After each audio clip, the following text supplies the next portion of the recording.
Bismillahirrahmanirrahim. Assalamualaikum warahmatullahi wabarakatuh.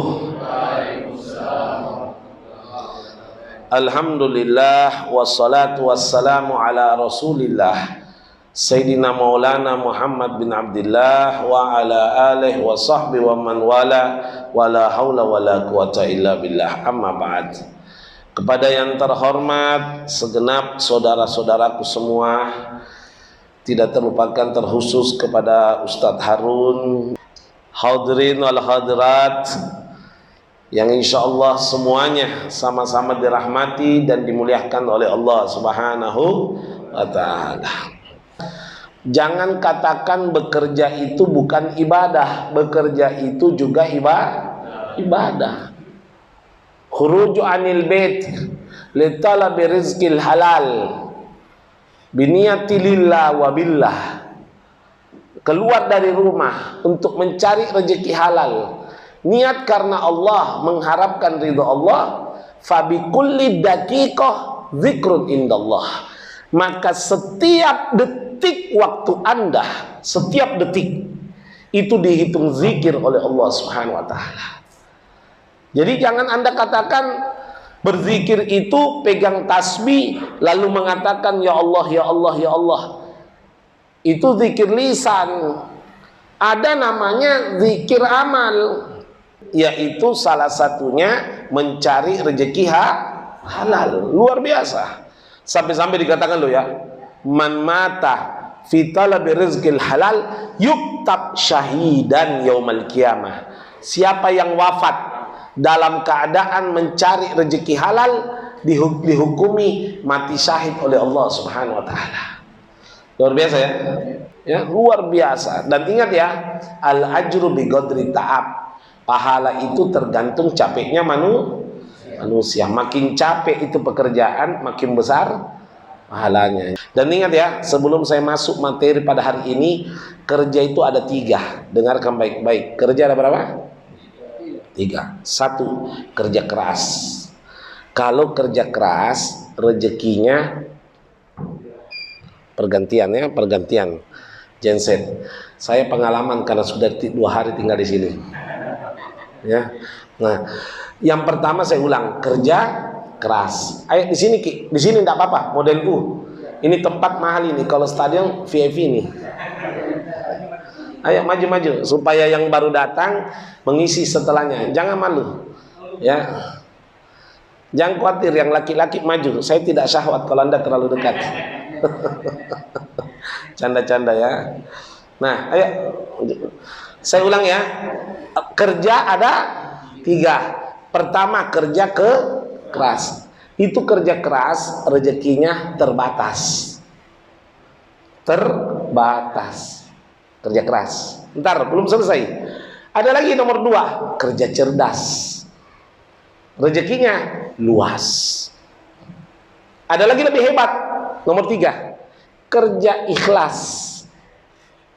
Ikhlas kerja sehingga gerak-geriknya sempurna. Rezekinya tidak terbatas. Habib, mana contohnya? Saya kasih contoh. Ada ponaan saya, ponaan. Kerja di Kalla Group. Kalau ada lampu rusak, lift rusak, ya itu diperbaiki sama dia. Dia bagiannya itu. Tapi karena dia itu kerjanya ikhlas, masuknya tepat waktu, amanah, sopan sama atasan. Tahu enggak sekarang? Itu jadi dibawanya JM, enggak tahu apa istilahnya, supervisor, manager apa enggak tahu, dibawanya JM. Padahal sarjana enggak ada. Saya sampai bertanya sama JM-nya, kenapa angkat dia? Apa karena iparnya, ponaannya Habib? Bukan, Bib. Orangnya Masya Allah. Itu kalau kerja selalu disiplin, tepat waktu. Temannya nggak kerja, dia tetap kerja. Karena kami ada intelijen, memperhatikan pekerjaan. Itulah orang yang kerja ikhlas, rezekinya tidak terbatas. Bukan cuma itu, dia buka juga usaha cuci AC. Ya, dikasih pemahaman sama Allah. Buka usaha cuci AC, pegawainya sudah 8. Ya, buka juga usaha interior sambil kerja di Yusuf Kalla. Sekarang gini rezekinya. Paham tak? Rezekinya tidak terbatas. Bukan tidak masuk akal, akal kita tidak masuk. Ada lagi dua, yang kedua di Balikpapan, namanya Pak Said. Ya, pegawainya Haji Yunan. Haji Yunan ini orang besar. Haji Asfia pasti tahu itu, Pak Haji Asfia pasti tahu itu Haji Yunan, orang besar. Tapi bagaimana bisa jadi bos besar? Dengarkan begini ceritanya. Dia itu supir angkot. Supir angkot. Satu ketika ada salah satu pegawainya Haji Yunan kecopet, dicopet dompetnya. Nah, mau naik angkot gak ada duit, ya kan? Begitu naik, Pak, saya mau naik angkot tapi nggak ada duit, dicopet. Apa kata Pak Said ini? Masih supir angkot ini. Naik aja Bu, naik aja, nggak apa-apa, nggak apa-apa. Nanti saya bayar. Oh, nggak apa-apa, nggak apa-apa. Dibayar tidak dibayar, rezeki saya sudah dicatat. Nah, ini pegawai yang naik, bukan orang bodoh. Turun, dia catat itu nomor platnya, dipoto, dilapor di atasannya, diangkat jadi supir. Supir dulu. Lama kelamaan karena orangnya bagus, kerjanya ikhlas, ini diangkat jadi asisten. Sekarang beli mobil Ferrari, pajaknya saja 43 juta per tahun. Pajaknya loh itu. Pak Said itu mantan supir angkot. Paham dah ini? Mantan supir angkot, kelas 2 SD tidak lulus. Kenapa? Kerja ikhlas. Kalau kerja keras, rezekinya terbatas. Kerja cerdas, rezekinya luas. Kerja ikhlas, rezekinya tak terbatas. Ada saja caranya Allah akan angkat rezekinya berkat keikhlasannya. InsyaAllah, mudah-mudahan kita semua dianugerahkan keikhlasan dalam bekerja. Amin. Salawat kepada Nabi Muhammad sallallahu alaihi wasallam. Nah, sekarang Habib, saya kepengen Ramadan saya sempurna. Karena kita ini agak-agak lucu. Saya bilang agak lucu, kenapa? Selalu janjinya terulang-ulang. Kenapa saya bilang janjinya terulang-ulang? Kita selalu mengatakan begini, insya Allah tahun depan saya akan sungguh-sungguh ibadah. Nanti tahun depan ngomong lagi, insya Allah tahun depan. Artinya apa? Nggak ada komitmen. Nah, bagaimana kira-kira supaya Ramadan Anda bisa sempurna? Kepengen? Perhatikan baik-baik. Ada 3 bulan disebutkan sama Nabi 2 kali berturut-turut. 3 bulan ini. 3 bulan disebut sama Nabi 2 kali berturut-turut dalam hadis yang berbeda. Hadis pertama, qala Nabi sallallahu alaihi wasallam. Perhatikan. Rajab syahrullah, Rajab adalah bulannya Allah, wa Sya'ban syahri, Sya'ban adalah bulanku kata Nabi, wa Ramadan syahr ummatih, Ramadan adalah bulan umatnya. Nah, kenapa Rajab dikatakan bulan Allah? Karena di bulan itu istighfar apa? Allah mengobrol pengam yang mau bertobat. Sya'ban dikatakan bulannya Nabi, li'anna fihi nuzulul ayat amri salati ala nabi, karena di bulan itu turun ayat perintah salawat kepada Nabi. Innallaha wa malaikatahu yusalluna ala nabi ya ayyuhalladzina amanu sallu alaihi wasallimu. Itu turun bulan apa? Sya'ban, perintah salat. Makanya Nabi mengatakan bulanku. Ramadan syahrul ummatih, Ramadan bulannya umatku. Kenapa? Li'anna fihi lailatul qadar, karena bulan itu ada lailatul, in kana bil ibadah yudha'af ka'annahu khairum min alfi syahr. Kalau ada orang beribadah, maka dilipat gandakan pahalanya lebih baik daripada 1000 bulan. Ada kan itu? Lailatul qadar khairum min alfi syahr. Jelas ya? Nah, hadis pertama. Hadis kedua, Nabi pernah berdoa, karena Nabi sallallahu alaihi wasallam yad'u bid-doa biqaulih Allahumma barikna fi Rajab wa Sya'bana wa ballighna Ramadana. Perhatikan kalimatnya. Disinilah jawabannya. Ya Rabb, berkahilah kami di bulan Rajab, berkahilah kami di bulan Sya'ban, dan sampaikan umur kami di bulan suci. Ayo perhatikan. Disinilah letak kenapa 3 bulan 2 kali disebut oleh Nabi. Mau tahu? Sayyidina Abdullah ibn Abbas mengomentari hadis Nabi. Perhatikan baik-baik. Perhatikan. Saya ulang doanya. Allahumma barikna fi Rajab. Ya Allah, berkahilah kami di bulan Rajab. 1. Wa Sya'banah, berkahilah kami di bulan Sya'ban. Wa balikna Ramadan, dan sampaikanlah umur kami di bulan suci. Pertanyaan, kenapa Nabi minta keberkahan hanya bulan Rajab, hanya bulan Sya'ban? Nabi tidak minta keberkahan di bulan suci. Betul apa enggak? Kan yang Nabi minta cuma 2. Ya Allah, berkahilah kami di bulan Rajab. 1. Berkahilah kami di bulan Sya'ban. Cuma 2. Ramadan tidak minta keberkahan, minta panjang umur.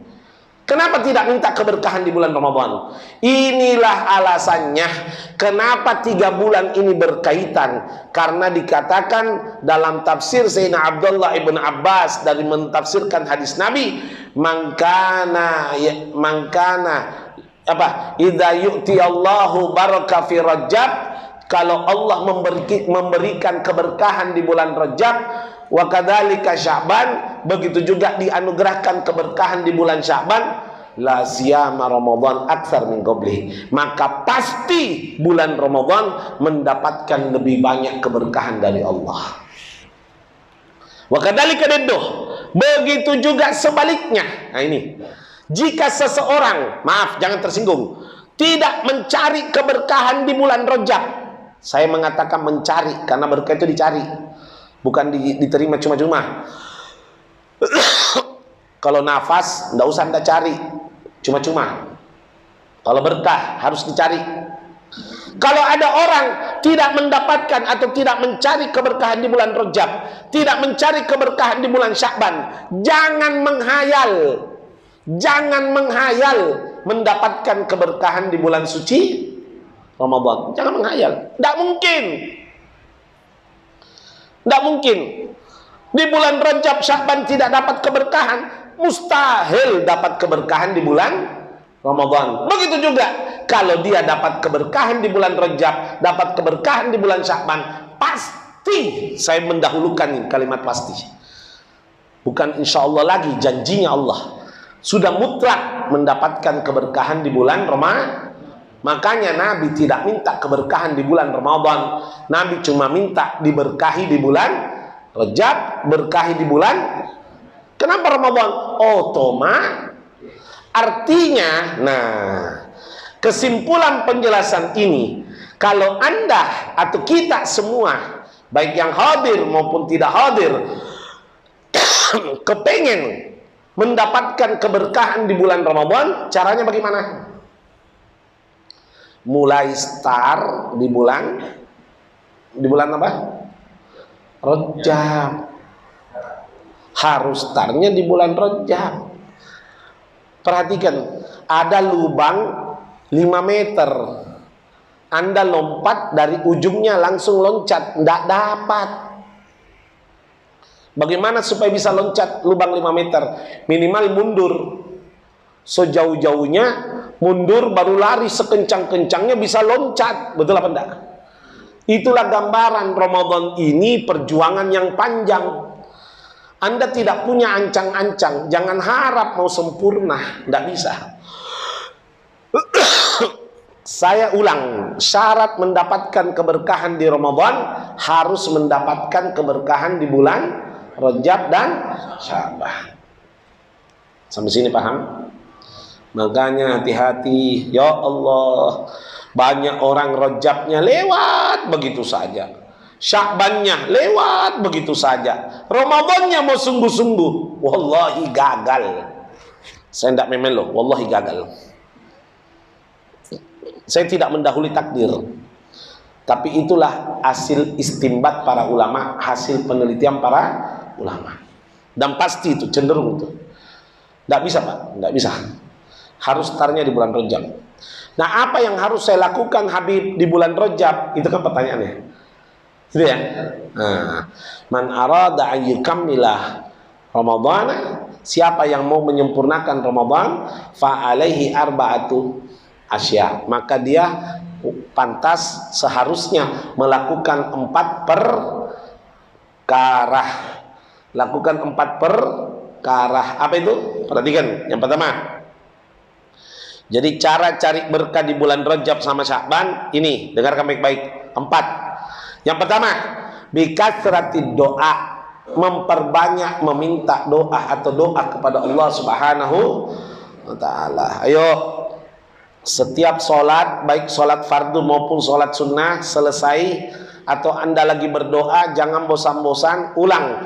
Allahumma barikna fi Rajab wa Sya'ban wa balighna Ramadan. Habib, saya tidak mengerti bahasa Arab, bahasa Indonesia. Ya Allah, berkahilah kami di bulan Rajab, berkahilah kami di bulan Sya'ban, sampaikan umur kami di bulan Ramadan. Itu diulang-ulang. Kenapa doa? Habib, saya kira amal. Itu artinya kita tidak mengandalkan diri, karena kita bisa beramal berkat pertolongan dari Allah Subhanahu wa ta'ala. Siapa kira-kira yang berani mengatakan dengan kalimat seperti ini? Anggaplah tadi kita sholat asar, lalu mengatakan seperti ini, tadi saya sholat asar karena kemauan dan kehendakku sendiri. Orang mengatakan seperti itu musyrik. Karena kenapa? Anda bisa melakukan kebaikan murni pertolongan dari Allah. Murni. Maksudnya bagaimana? Sekarang saya mau tanya, ada nggak orang di dunia ini mau masuk neraka? Nggak ada. Orang teler minum khamar, jatuh di jalan, Anda kasih bangun. Bang, mau masuk surga? Ya udah pasti dong. Semua mau masuk, tapi tidak semua ditakdirkan dapatkan surga. Kenapa sih Anda kepengen sholat? Karena ada hidayah yang ada dalam diri Anda tidak sadari. Paham tidak? Anda kenapa mau sholat? Karena ada hidayah. Kenapa Anda mampu sholat? Karena ada taufik. Apa taufik? Kekuatan untuk taat. Saya ulang ya. Kadang-kadang orang kuat tapi belum tentu kuat ibadah. Main HP 8 jam kuat, pegang Quran 5 menit belum tentu kuat. Kenapa? Ada kekuatan, tidak ada taufik. Makanya kita ini ibadah bukan karena kita hebat, tapi karena Allah masih memberi kita kesempatan. Wa ma asabaka min hasanatin faminallah. Apa yang menimpa kepada kita satu bentuk kebaikan, datangnya dari mana? Allah. Makanya setiap sudah melakukan kebaikan, minimal ucapkan apa? Alhamdulillah. Makanya kita minta keberkahan supaya kita dikuatkan ibadah, tidak mengandalkan diri sendiri. Jelas sampai sini? Nah, minta keberkahan ya. Nah, Habib, kenapa Nabi minta panjang umur sampai Ramadan? Kan Nabi sehat. Oh, Pak, kalau Nabi itu orangnya berilmu dan beriman. Maksudnya apa? Sekarang begini, saya mau tanya, tapi tolong jangan tersinggung. Siapa yang berkeyakinan besok pagi masih hidup? Mudah-mudahan tidak ada yang angkat tangan.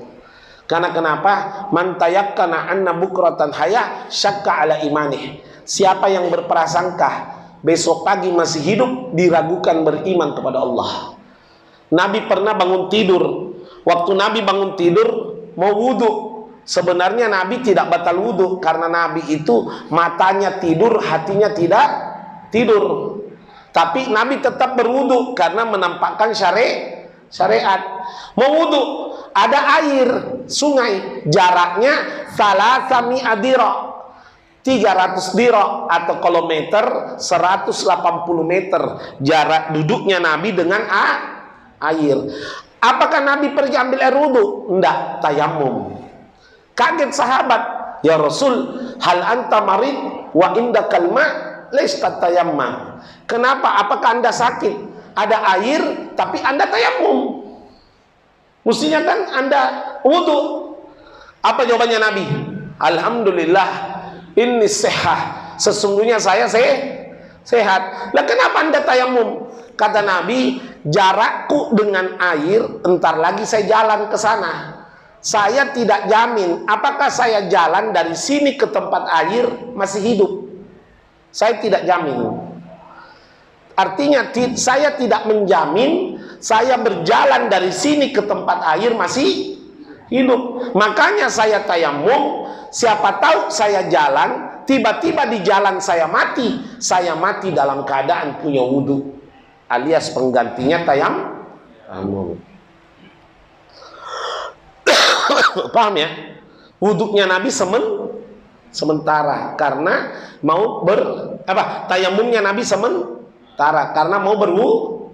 Cuman kenapa tayamum? Tidak menjamin ajalnya masih hidup sampai di air 180 meter. Apalagi kita ini Ramadan, masih ada sekitar 40 hari lebih. Apakah Anda yakin masih hidup? Jelas tidak. Makanya berdoa, Allahumma barikna fi Rajab wa Sya'ban wa ballighna, sampaikan umur kami di bulan suci Ramadan. Jelas ya? Yang kedua, yaitu kalau Anda kepengen sempurna di bulan suci Ramadan, lakukan 4 perkara. Yang pertama adalah doa. Yang kedua, bikasratil istighfar, memperbanyak Kenapa istighfar, Bib? Begini, alasan orang disuruh beristighfar, saya kasih contoh. Ini anggaplah gelas. Ini gelas. Saya mau isi air atau susu, tapi gelas ini kotor, ada kotoran cecak, ada bekas kencing. Saya mau isi susu. Kira-kira pantas gak? Jangan. Kenapa? Susunya pasti rusak, ya kan? Caranya bagaimana? Bersihkan dulu gelasnya, baru isi susu. Paham? Sampai sini paham? Artinya entar lagi kita masuk Ramadan. Kita kan entar lagi masuk, mau diisi sama Allah, mau diisi hidayah, keberkahan Ramadan, keberkahan Quran, keberkahan puasa, keberkahan tarawih. Kita mau diisi, tapi diri kita kotor. Kira-kira ada efek enggak nanti setelah Lebaran? Tidak ada. Karena kenapa? Pemberian Allah tidak masuk ke dalam jiwa yang masih kotor. Bagaimana cara bersihkan? Laundry. Yaitu istighfar. Perbanyak istighfar supaya, makanya Anda jangan heran. Loh, ini itu apa bahasa Makassar itu ya? Ini loh, sudah sebulan Ramadan, sudah Lebaran, nggak ada hasil. Masih saja nakal, masih saja tidak sholat, masih saja bicara kotor, masih saja tidak amanah. Kenapa? Lupa membersihkan diri sebelum masuk Ramadan. Paham sampai sini? Yang kedua, tujuannya istighfar. Kenapa? Dengarkan. Man katsura dzunub, siapa yang banyak dosanya ini, sakula anil ibadah walau kana syababah, pasti berat beribadah sekalipun masih mudah. Jadi Anda jangan kaget. Kenapa saya tarawih malas? Kenapa puasa susah? Kenapa baca Quran malas? Jawabannya satu, banyak dosa dalam diri kita yang lupa di istighfari. Kalau Anda membersihkan diri dari dosa, semua ibadah enteng, ringan. Jangan kaget ya. Kenapa saya tiba-tiba malas ibadah, malas ini? Wallahi, banyak dosa yang lupa di istighfari. Jelas sampai sini? Yang ketiga, saya percepat. Bikasratil imtihan, memperbanyak latihan. Ayo, mau masuk polisi, latihan renang, latihan lari, ya kan gitu ya, latihan ujian. Masa masuk Ramadan tidak latihan? Makanya paling banyak puasa sunnahnya Nabi itu di bulan Rajab sama Sya'ban. Qala Sayyidatuna Aisyah mengatakan, saya tidak pernah melihat Nabi paling banyak puasa sunnahnya kecuali di bulan Rajab dan ayo mulai sekarang perbanyak puasa sunnah. Senin Kamis. Atau Nabi Daud ya, puasa libur. Maka Anda akan mendapatkan keringanan nanti Ramadan. Orang tidak pernah puasa sunnah, tiba-tiba masuk Ramadan, Anda akan lihat Walking Dead berkeliaran. Mayat hidup, matanya mendeli, bibir pecah-pecah, muka pucat, mata merah, gampang emosi. Itu bukan karena wabah, itu karena tidak pernah puasa sunnah. Ya, itu. Ya, paham enggak? Dari mes ke masjid 48 kali meludah. Karena kenapa? Enggak pernah puasa, kaget, kayak hilang liurnya gitu. Mau buka puasa, dilihat lagi 2 menit, lagi 1 menit. Untungnya buka puasa jam 6. Kalau jam 7 mungkin jam 6. Ya, karena kenapa? Tidak pernah puasa sunnah. Paham ya? Ini terakhir. Kalau mau maksimal Ramadan, yang terakhir, ija'al hada Ramadan ka'annahu akhir lakum. Jadikan Ramadan ini seolah-olah terakhir bagi Anda. Paham arti seolah-olah? Jangan ingat tahun depan. Kadang-kadang itu, enggak usah tarawih, ayo kita minum kopi, gampang, nanti masih ada tahun depan. Betul ya? Itu yang kasih malas itu. Karena itu ya, jangan sampai ya. Naudzubillah, jadikan Ramadan ini seolah-olah terakhir. Semangat, jangan sia-siakan Ramadan. Ingat, saya buka hadis penutup. Ragima amfur rajul, Allah melaknat atau Allah menyatakan celaka seorang muslim man adraka Ramadan, masuk di bulan suci Ramadan, falam yukfarlah, tapi tidak mendapatkan pengampunan dari Allah. Jangan sampai kita masuk di Ramadan tapi tidak ada efek untuk ibadah kepada Allah Subhanahu wa ta'ala. Mudah-mudahan ada manfaatnya.